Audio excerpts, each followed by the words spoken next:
Carrie Meeran. Hi. Good to see you. Nice to see you. So I've been looking at your artwork. It looks sort of, it's like Impressionist, I would say. Who would you say your major influences are, like just off the top of your head, like one or two? Oh my gosh. I love so many. I do love Impressionistic art though. I love Gauguin. I love Cézanne, Manet, Matisse, obviously Van Gogh. So many. I really do. And I even also for some of the females like more so and Pissarro as well, because it's so male dominated. But yeah, I do like Impressionism a lot. Yeah, and it looks like you use short strokes. And you're Just using it. for movement and just thinking about how to add more movement and light. What tools are you using to create your paintings? Are you using a brush? I use a variety of tools. I like to usually with a base, I'll do like the sea sponge. Also with Impressionists, I also like Turner, Whistler, Monet as well. Whistler a lot, his seascapes. So like let's see, so sponge is really useful. Sometimes to get the like texture is we build up texture with layers with the acrylics. And if I, sometimes brush or like a little brush for the detail work, just different. I either like something really small and really detailed or something that's really random to get some texture and build it up and helps give it a little bit of life. I noticed on your canvases that there is sort of like this relief, like it is built up a little bit. You're getting that mostly by using a sea sponge. Mm-hmm. Yeah. In layers. Mm-hmm. And yeah, and then sometimes different paints. Well, you're an artist, so different paints behave differently. So like you have to do different things. Like the Winsor Newton paints, it's more difficult to build up the texture, I've noticed, but the golden seems to build up the texture a lot easier, quicker. Are you talking about the brand? Yes, yes, yeah. I buy my paints by price. Oh, really? Yes. Yeah. Yes. It's always a factor. You are a self-taught painter. Mm-hmm. Yeah, and you just started one day because I started kind of spontaneously drawing when I was 19, and I found my first artist mentor then, and I started showing, and then not soon after started showing in galleries after that, and it was with my drawings, charcoal and pastel. and so how you now you're doing pop-ups, but you're new to Portland, right? I'm new to the Portland art scene, and I wanted to get an idea about the art market, realistic, pricing, what's selling, and that really just takes popping your head into some galleries and talking to some people. And so I talked to a couple gallery owners and just to see what's selling. What is the art market like today? Especially, and what's it like in Portland? Seattle's a very different market, a very different landscape, and it's changing, and it's changed so much just in the few years I've been away. Your pricing, I noticed some of your tags are like $75. Is that so? That has changed from your Seattle market? Yes, in Seattle, in the gallery, I was selling big paintings, but there's the cost of framing included in that, and around 500 was more of a price point back then.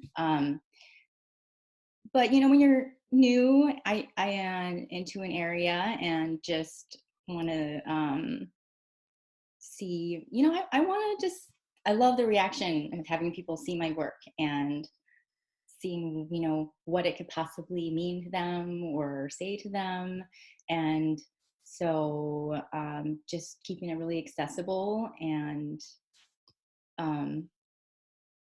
yeah, you just kind of have to take it baby steps when you're Yeah. you know So you're just trying to like network, and this is your first show at Yours Bar and Grill in Portland, correct? Yes. Yeah.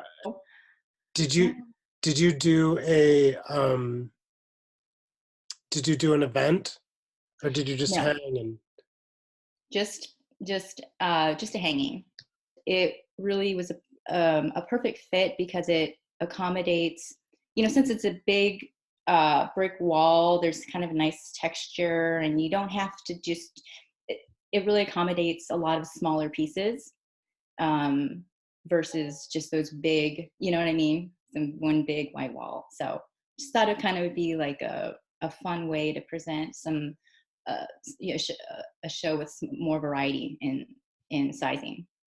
I think that price point is good because the you're in a bar, you're a little drunk, and Mhm. $75 doesn't seem like too much to just take a painting off of the wall.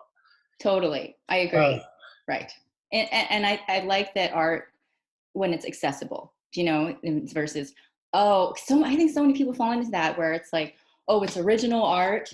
I don't know anything about art. I'm afraid to buy it. Or it's original art. Oh, it's so expensive. I don't even understand it. Why? In that environment, it's more of an impulse. Whatever's in your comfort zone as well, I would think. so are you currently in galleries up in Seattle or did you step away from that? Um, I stepped away. I had a family, and but I wasn't in my live-in studio 4.5 years ago, so it hasn't been that long. Um, and I will I will be looking into the market as well. I wanted to figure out what was close to me first and see what kind of community there is to step into or be a part of. You know, so yeah, I'm trying to figure it out. What would you say? What is the what is the community like? Um, well, when summer hits, there's going to be art in the Pearl.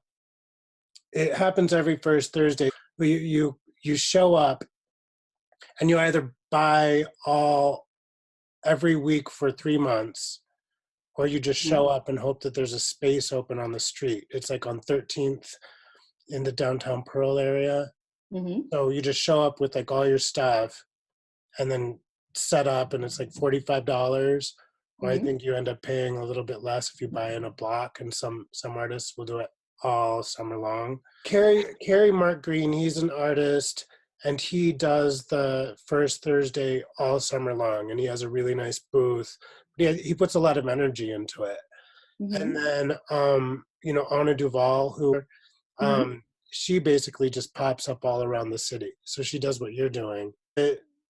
There's a couple of like kind of startup galleries in the Everett Station lofts. Mm-hmm. That's where I got my first show was Mm-hmm. and then on the east side there's something. There must be something in Vancouver too though, right?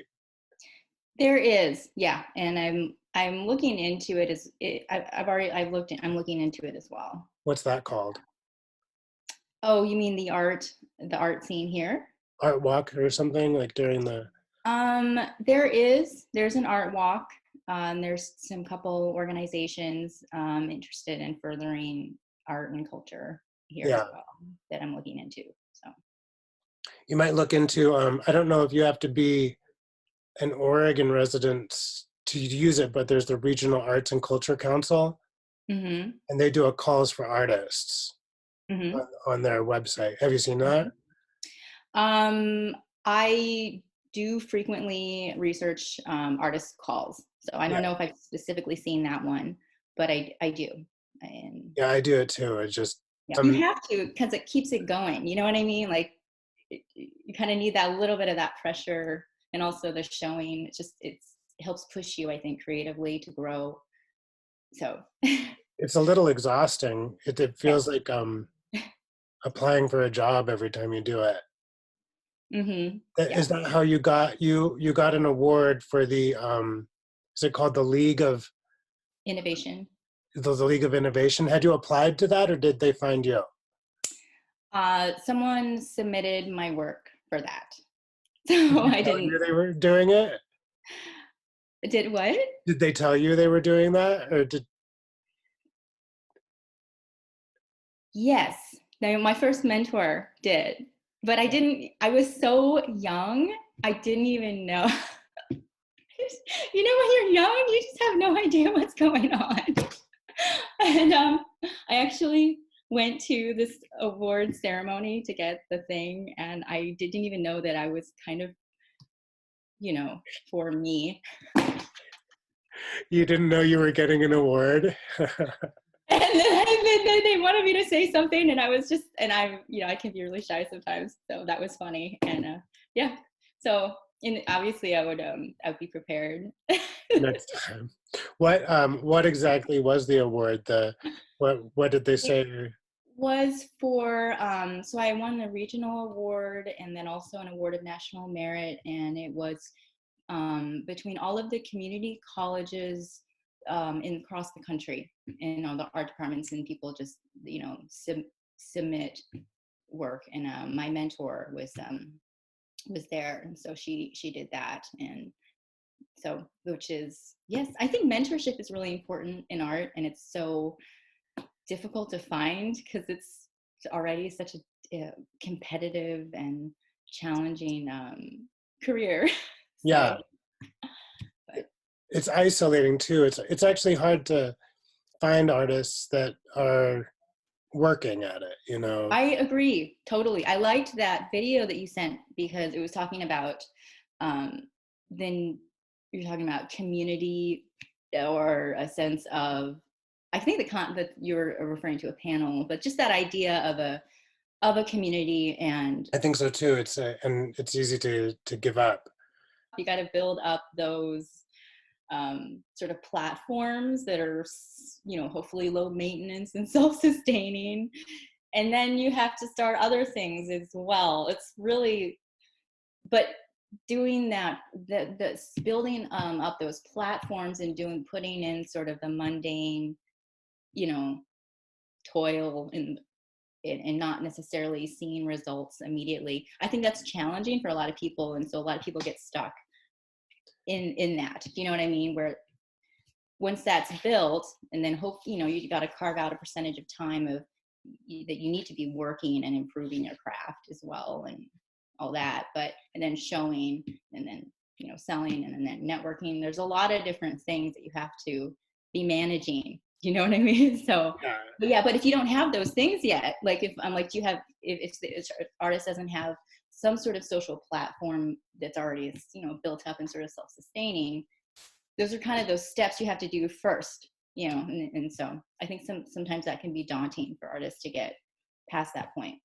It's hard to figure out. Like we're trying to keep up on our artwork, but at the same time trying to figure out how to be social media marketing managers, and Yeah. then apply to these calls for artists, and you want to be Hmm. in a gallery.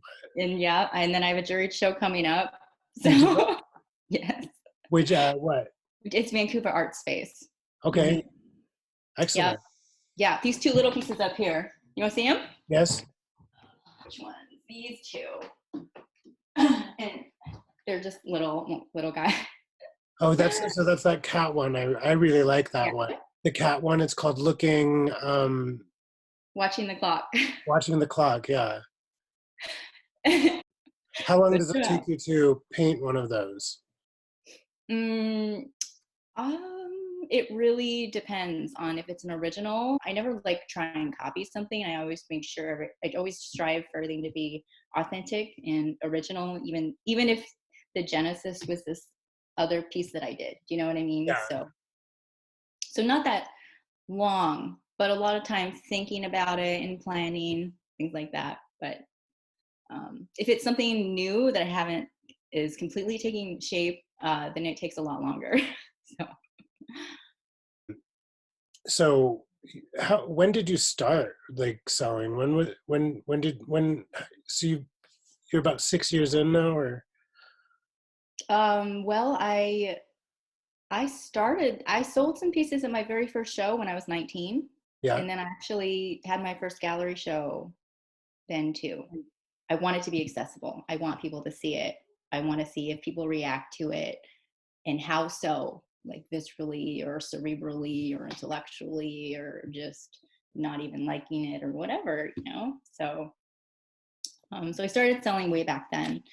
All right. So, how much longer is your show up? April 20th. Okay, so you've got a couple of weeks in there. Keep me posted. We can maybe we'll talk again when you when like on your next big thing, huh? Yeah, I love that. All right. Well, good luck, and let me know how it goes. Okay. All right. Okay. All right. Okay. Yours Bar and Grill. We'll put the address up. Carrie Meeran is there until April 20th, and then you can look for her all about town. Yes. All right. Thanks Okay. for meeting me. Okay. Thank you. Bye. Bye. Hi guys, I hope you liked this video. If you guys like this type of content, don't forget to subscribe and like.